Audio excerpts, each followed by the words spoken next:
amigos do Vida na Estrada, durante muitos anos, quem acompanha o nosso conteúdo sabe que sempre fiz críticas sobre as péssimas condições logísticas brasileiras.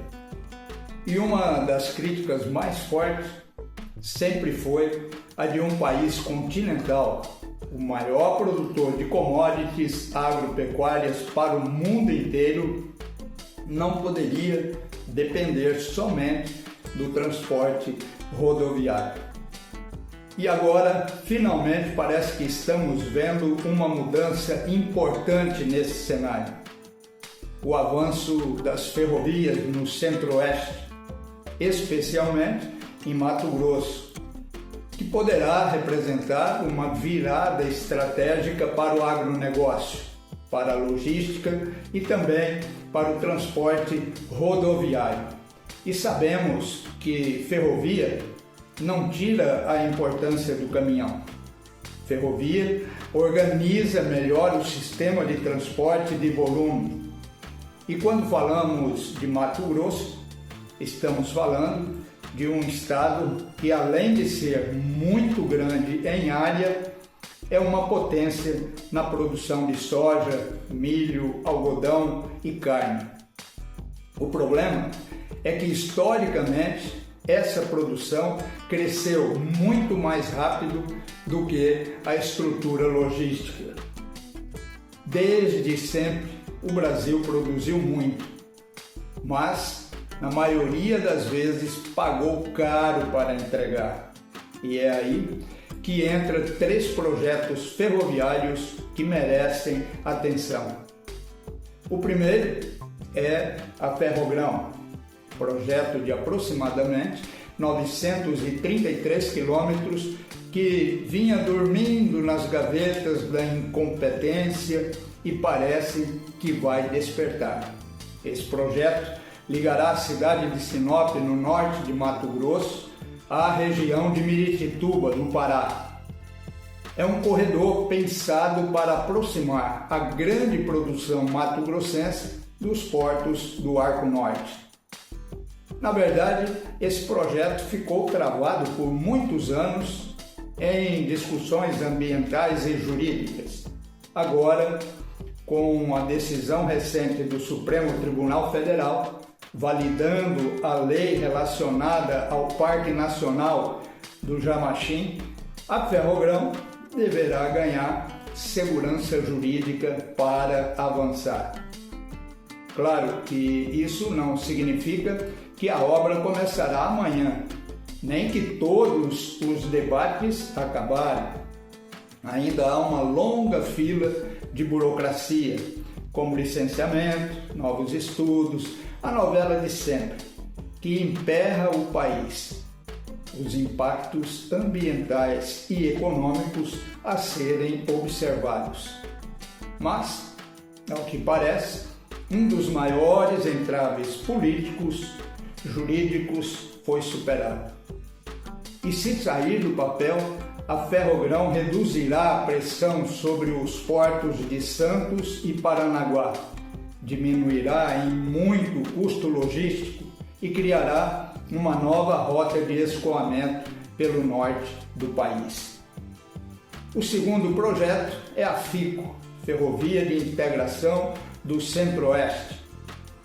É claro que é uma ferrovia estratégica que conecta o coração produtivo do Centro-Oeste brasileiro à malha ferroviária nacional, especialmente pela ligação com a Ferrovia Norte-Sul.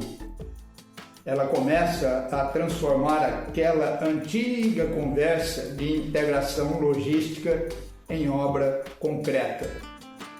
Uma etapa importante da FICO entrou na fase de superestrutura com a instalação de trilhos em um trecho de 132 quilômetros.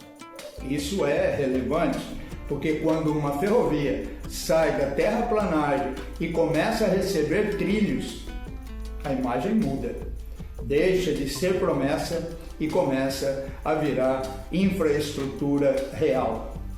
É o tipo de obra que pode mudar a lógica do escoamento de grãos e minérios, ampliando mais alternativas para Santos, Paranaguá e também para os portos do Norte e Nordeste.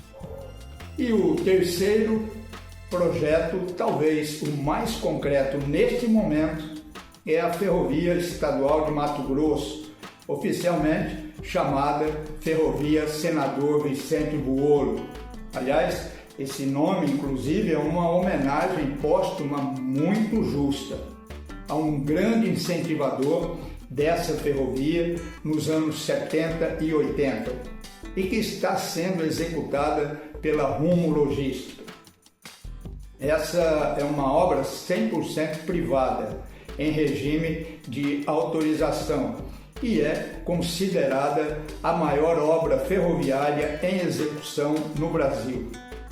O projeto total prevê cerca de 743 quilômetros de trilho saindo de Rondonópolis em direção a Lucas do Rio Verde, passando por 16 municípios de Mato Grosso, com um ramal para Cuiabá.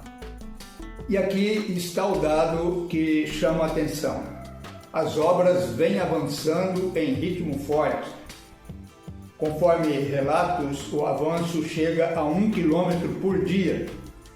O primeiro trecho, com um terminal na região da BR-070, tem previsão de entrega ainda nesse mês de junho de 2026. Isso é muito significativo para Mato Grosso. Mesmo sendo um dos maiores exportadores de grãos do país, somente há poucos anos possui ferrovia que chegava até Alto Araguaia. Agora, com novos terminais, novos trilhos e integração com a malha já existente, o Estado mudará de patamar logístico. Mas é importante dizer que ferrovias sozinhas não resolvem os gargalos logísticos do Brasil. Com sua extensão continental, o país ainda precisa de rodovias de mais qualidade, bem conservadas, armazéns, terminais eficientes, portos preparados, segurança jurídica, planejamento de longo prazo e integração entre os modais. O que na verdade vai mudar é a lógica. Em vez de caminhões rodando milhares de quilômetros até os portos, teremos caminhões fazendo trechos menores, levando a carga até os terminais ferroviários e o trem fazendo o transporte pesado de longa distância.